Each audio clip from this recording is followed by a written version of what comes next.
Welcome to VLSI. இன்னைக்கு நம்ம என்ன டாபிக்ஸ் பார்க்க போறோம்னா Verilog உடைய டேட்டா டைப்ஸ் பார்க்க போறோம். இதோட லாஸ்ட் வீடியோல பார்த்தீங்கன்னா நம்ம வந்து Verilog உடைய பேசிக் சின்டாக்ஸ் பார்த்துருப்போம். அந்த வீடியோ பார்த்துட்டு இந்த வீடியோ பார்த்தீங்கன்னா இன்னும் கொஞ்சம் அண்டர்ஸ்டாண்டபிளா இருக்கும். அந்த வீடியோட லிங்க் வந்து பார்த்தீங்கன்னா டிஸ்கிரிப்ஷன்ல கொடுத்துருக்கேன், செக் பண்ணி பாருங்க. இந்த வீடியோல என்னென்ன பார்க்க போறோம்னா scalar and vector, net data types, rich or variable data type, other data types. Scalar அப்படின்னு என்னன்னு பார்த்தீங்கன்னா ஒரு சிக்னல் இருக்கு, அதோட பிட்வித் பார்த்தீங்கன்னா சிங்கிள் பிட்டா இருந்துச்சு அப்படின்னம்னா அதை வந்து நம்ம ஸ்கேலார் அப்படின்னு சொல்லுவோம். எக்ஸாம்பிள் பார்த்தீங்கன்னா இங்க இன்புட் ஏ அப்படின்னு சொல்லி நம்ம டிக்ளேர் பண்ணியிருக்கோம். இந்த ஏ அப்படின்ற சிக்னல் வந்து பார்த்தீங்கன்னா எவ்வளோ பிட்வித்னு சொல்லி இங்க மென்ஷனே பண்ணல. ஸோ அப்படி மென்ஷன் பண்ணாம இருந்தா அதோட டிஃபால்ட் பிட்வித் என்னவா இருக்கும்னா பார்த்தீங்கன்னா சிங்கிள் பிட்டா இருக்கும். ஸோ இதை தான் வந்து நம்ம ஸ்கேலார் அப்படின்னு சொல்லுவோம். இதே வந்து செகண்ட் எக்ஸாம்பிள்ல பார்த்தீங்கன்னா இங்க ஏன்றது பார்த்தீங்கன்னா 3 டவுன் டு 0 அப்படின்னு டிக்ளேர் பண்ணியிருக்கோம். அதாவது 4 பிட்டை நம்ம டிக்ளேர் பண்ணியிருக்கோம். இந்த மாதிரி ஒரு ஸ்பெசிஃபைட் ரேஞ்ச் வச்சு நீங்க டிக்ளேர் பண்ணீங்கன்னா இதை வந்து என்ன சொல்லுவாங்கன்னா வெக்டார் அப்படின்னு சொல்லுவாங்க. நெக்ஸ்ட் நம்ம என்ன பார்க்க போறோம்னா நெட் டேட்டா டைப்ஸ். வெரிலாக்ல பார்த்தீங்கன்னா ரெண்டு மெயின் டேட்டா டைப்ஸ் இருக்குங்க. ஒன்று வந்து பார்த்தீங்கன்னா நெட் டேட்டா டைப்ஸ், இன்னொன்று வந்து ரெச் டேட்டா டைப்ஸ் அப்படின்னு சொல்லுவாங்க. இந்த நெட் டேட்டா டைப் அப்படின்னா என்னன்னு பார்த்தோம்னா அதாவது ஒரு ரெண்டு கேட்ஸ் இருக்கு, அதுக்கு நடுவில் இருக்கிற வந்து பிசிக்கல் கனெக்ஷன். ஜென்ரலா என்னது ஒயர் தான் வந்து நமக்கு பிசிக்கல் கனெக்ஷனா இருக்குங்களா, அதுதான் வந்து என்னன்னு சொல்லுவாங்கன்னா நெட்டுன்னு சொல்லுவாங்க. எக்ஸாம்பிளுக்கு இந்த டயக்ராம் எடுத்துக்கலாம். இதுல வந்து பார்த்தீங்கன்னா 3 கேட்ஸ் யூஸ் பண்ணியிருப்போம். 2 அன்கேட்டு, ஒரு எக்ஸ்ஆர் கேட் இருக்கு. இந்த 2 அன்கேட்டோட இன்புட் என்னன்னு பார்த்தீங்கன்னா ஏபிசி சிடி. இந்த 2 அன்கேட்டோட அவுட்புட் பார்த்தீங்கன்னா அவுட் 1 அவுட் 2. இந்த 2 அன்கேட்டோட அவுட்புட்டை தான் வந்து நம்ம எக்ஸ்ஆர் கேட்டுக்கு இன்புட்டா ஃபீட் பண்றோம். இதோட ஃபைனல் அவுட்புட் வந்து அவுட் 3. இதுல இந்த அவுட் 1 அவுட் 2 அப்படின்றது என்னன்னு சொல்லுவாங்கன்னு பார்த்தோம்னா நெட்டுன்னு சொல்லுவாங்க. அதாவது physical connection between the gates. அதாவது ஒயர், அதுதான் வந்து இங்க என்ன சொல்லிருக்காங்கன்னா நெட்டுன்னு சொல்லுவாங்க. அது இல்லாம பார்த்தீங்கன்னா இது வந்து பார்த்தீங்கன்னா எந்த ஒரு டேட்டாவையும் ஸ்டோர் பண்ணிக்காது. அதாவது இங்க வர அவுட்புட்டை இந்த எக்ஸ்ஆர் கேட்டுக்கு இன்புட்டா கண்டினியூவா ஃபீட் பண்ணிட்டே இருக்கும். அதான் இங்க சொல்லியிருக்காங்க இது வந்து கண்டினியூஸ் அசைன்மெண்ட்டுக்கு யூஸ் பண்ணிக்கலாம் அப்படின்னு சொல்லியிருக்காங்க.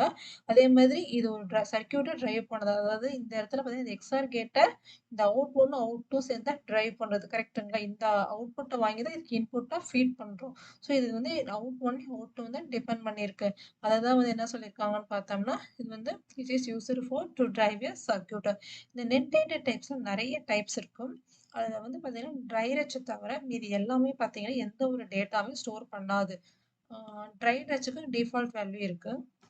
இதுலயே பாத்தீங்கன்னா நிறைய டைப்ஸ் இருக்கு. Wire, tri 0, supply 0, WN, tri 1, supply 1, WR, tri ரெட்னு சொல்லி நிறைய டைப்ஸ் இருக்கு. ஆனா நாம வெளியில அதிகமா யூஸ் பண்ணக்கூடியது பாத்தீங்கன்னா ஒயர் தான். ஸோ ரிமைனிங் திங்ஸ் எல்லாம் நம்ம வந்து ஃபோக்கஸ் பண்ண தேவையில்லை அந்த அளவுக்கு.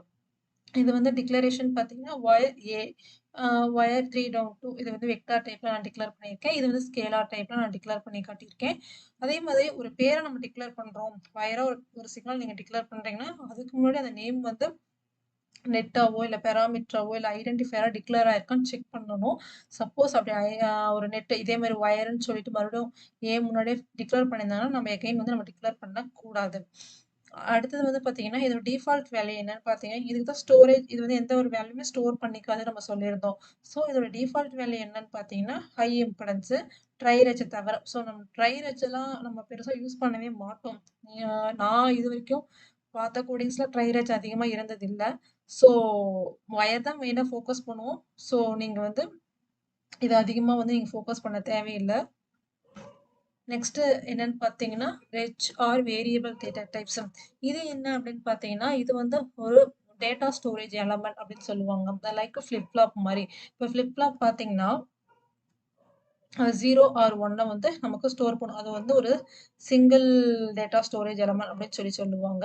அதுவும் ரெஜ் ஒரே மாதிரி தான். இப்போ பாருங்க இதை வந்து சிங்கிள் டேட்டாவும் நான் டிக்ளேர் பண்ணி காட்டியிருக்கேன், வெக்டாராவும் டிக்ளேர் பண்ணி காட்டியிருக்கேன். இதுலயும் அதே மாதிரி தான். இந்த நேமை வந்து ஆல்ரெடி வயராவோ இல்லை பேராமீட்டராவோ இல்லை ஐடென்டிஃபையரோ டிக்ளேர் ஆயிருந்தா நம்ம எகைன் வந்து அதை வந்து டிக்ளேர் பண்ணக்கூடாது. இதோட டிஃபால்ட் வேல்யூ என்ன அப்படின்னு பார்த்தீங்கன்னா அன்னோன் வேல்யூ. ஏன்னா இது 0வையும் ஸ்டோர் பண்ணலாம், 1ஐயும் ஸ்டோர் பண்ணலாம். அதாவது டிஃபால்ட்டா இருக்கலாம், நமக்கு தெரியாது. ஸோ அதனால இது அன்னோன் வேல்யூ வந்து ஸ்டோர் பண்ணும் அப்படின்னு சொல்லியிருக்காங்க. இந்த ரெண்டு டைப் தான் வந்து நம்ம வெரிலாக்ல அதிகமாக யூஸ் பண்ணக்கூடியது. ஸோ இதை நம்ம மெயினாக ஃபோக்கஸ் பண்ணா போதும். நெக்ஸ்ட் என்னன்னு பார்த்தீங்கன்னா, சின்ன அதர் ரிமைனிங் டேட்டா டைப்ஸ். இது வந்து நமக்கு எங்க தேவையோ இது அதிகமா யூஸ் பண்ண மாட்டோம். தேவைப்படுற இடத்துல மட்டும் தான் யூஸ் பண்ணுவோம். ஸோ இது வந்து பார்த்தீங்கன்னா, இன்டிஜர் ஃபர்ஸ்ட் நம்ம பார்க்குறோம். இதோடைய இதோட டிஃபால்ட் பிட் விட்த் பார்த்தீங்கன்னா 32 பிட். இது ஜெனரல் பர்பஸ்க்கு யூஸ் பண்றோம். இன்டிஜர் ஏ அப்படின்னு சொல்லி நான் இங்க டிக்ளேர் பண்ணியிருக்கேன் எக்ஸாம்பிளுக்கு. இதனுடைய டிஃபால்ட் வேல்யூ என்னன்னு பார்த்தீங்கன்னா, அன்னோன் வேல்யூ. நெக்ஸ்ட் என்னன்னு பார்த்தீங்கன்னா, ரியல். சப்போஸ் நீங்க ஒரு வேல்யூ வந்து ஃப்ளோட்டிங் பாயிண்டா காட்டணும் அப்படின்னு நினைச்சீங்கன்னா, அதுக்கு வந்து ரியல் டேட்டா டைப் நம்ம யூஸ் பண்ணிக்கலாம். எக்ஸாம்பிள் பார்த்தீங்கன்னா, ரியல் ஏ. ஏவோட வேல்யூ வந்து 3.12 சொல்லி இங்க எக்ஸாம்பிளுக்கு நான் காட்டியிருக்கேன். இதோட டிஃபால்ட் வேல்யூ என்னன்னு பார்த்தீங்கன்னா 0.0. நெக்ஸ்ட் என்னன்னு பார்த்தீங்கன்னா டைம். இதோட பிட் விட்த் என்ன அப்படின்னு பார்த்தீங்கன்னா 64 பிட். இது வந்து அன்சைன்டு டேட்டா டைப். இது மெயினா எதுக்கு யூஸ் பண்றாங்க அப்படின்னு பார்த்தோம்னா, ஒரு சிமுலேஷன் டைமை வந்து ஸ்டோர் பண்றதுக்காக. எதுக்கு அப்படின்னு பார்த்தீங்கன்னா, சப்போஸ் நீங்க ரன் பண்ணிட்டு இருக்கிறப்ப ஒரு பல்ஸோட வித் ஒரு பர்ட்டிகுலர் டைமுக்கு மேல வந்து அதிகமா இருந்துச்சு அப்படின்னம்னா, அது எப்படி எந்த டைமுக்கு மேல வந்து அதிகமா இருக்கு, எதனால அப்படின்னு நம்ம டீபக் பண்றதுக்கு வந்து இந்த சிமுலேஷன் டைம் வந்து ரொம்ப யூஸ்ஃபுல்லா இருக்கும். ஸோ அந்த மாதிரி இடத்துல தான் டைம் டேட்டா டைப் யூஸ் பண்ணுவாங்க. இதுலயே இன்னொரு டைப் இருக்கு, ரியல் டைம் அப்படின்னு சொல்லிட்டு இருக்கு. அது வந்து பார்த்தீங்கன்னா டைம் மாதிரியே தான். இது வந்து ஃப்ளோட்டிங் பாயிண்ட்டை வந்து ஸ்டோர் பண்றதுக்கு யூஸ் பண்ணிக்கலாம். இதோட டைமோட டிஃபால்ட் வேல்யூ என்னன்னு பார்த்தீங்கன்னா அன்னோன் வேல்யூ. ரியல் டைமோட டிஃபால்ட் வேல்யூ என்னன்னு பார்த்தீங்கன்னா 0.0. எக்ஸாம்பிள் பாருங்க. டைம்னு சொல்லிட்டு வேர் ஏ நான் டிக்ளேர் பண்ணியிருக்கேன். இது வந்து பார்த்தீங்கன்னா 10 நேனோ செகண்ட்ஸ் அப்படின்ற 20 நேனோ செகண்ட்ஸ் இந்த மாதிரி ஒரு ஹோல் வேல்யூ வந்து நம்ம காட்டணும் அப்படின்னு பார்த்தீங்கன்னா டைம் யூஸ் பண்ணிக்கலாம். இல்லை ஃப்ளோட்டிங் பாயிண்ட் காட்டணும், இந்த மாதிரி 12.22 நேனோ செகண்ட்ஸ் இந்த மாதிரி ஃப்ளோட்டிங் பாயிண்ட்டை காட்டணும்னு நினச்சிங்கன்னா நம்ம ரியல் டைம் யூஸ் பண்ணிக்கலாம். நெக்ஸ்ட் நம்ம என்ன டாபிக் பார்க்க போறோம்னா ஸ்ட்ரிங். ஸ்ட்ரிங் வந்து மெயினா எதில் யூஸ் பண்ணுவாங்க பார்த்தோம்னா ரெஜ் தான். ஏன்னா அதனால மட்டும் தான் ஸ்டோர் பண்ணிக்க முடியும். நெக்ஸ்ட் வந்து பார்த்தீங்கன்னா ஒரு கேரக்டருக்குமே பார்த்தீங்கன்னா 1 பைட் ஸ்பேஸ் தேவைப்படுது. ஸோ எக்ஸாம்பிள் பார்த்தீங்கன்னா VLSI ஃபார் அப்படின்னு ஒரு சென்டென்ஸ் எடுத்திருக்கேன். இதில் வந்து எவ்வளோ லெட்டர்ஸ் இருக்குது அப்படின்னு பார்த்தீங்கன்னா 10 லெட்டர்ஸ் இருக்குது. 2 ஸ்பேஸ் இருக்குது. இங்கே ஒரு ஸ்பேஸ், ஃபார் யூக்கு நடுவில் ஒரு ஸ்பேஸ் இருக்கு. மொத்தமாக உங்களுக்கு எவ்வளோ பைட் தேவைப்படும் அப்படின்னு பார்த்தீங்கன்னா 12 பைட்ஸ். அதாவது ஒரு லெட்டருக்கு ஒரு பைட்டு. அப்போ 10 லெட்டர்ஸ் 2 பைட்டு. டோட்டலாக 12 பைட் நமக்கு தேவைப்படும். 12 பைட்டுன்றது பார்த்தீங்கன்னா 96 பிட்ஸ். ஸோ அதை தான் இங்கே நான் டிக்ளேர் பண்ணியிருக்கேன். இப்போ 8 12 ஆர் பார்த்தீங்கன்னா 96. ஸோ நீங்கள் 96 டவுன் டு 1ன்னு டிக்ளேர் பண்ணிக்கலாம். இந்த மாதிரி நம்ம டிக்ளேர் பண்ணிக்கலாம். ஸோ அப்போ எஸ்டிஆர்ல வந்து நம்ம வந்து 96 பிட்ஸை வந்து நம்ம ஸ்டோர் பண்ணிக்கலாம். ஸோ VLSI ஃபாரியோட டோட்டல் கெப்பாசிட்டியும் பார்த்தீங்கன்னா 96 தான். ஸோ இது இந்த டோட்டல் சென்டென்ஸுமே வந்து நீங்கள் எஸ்டிஆர்ல வந்து ஸ்டோர் பண்ணிக்கலாம்.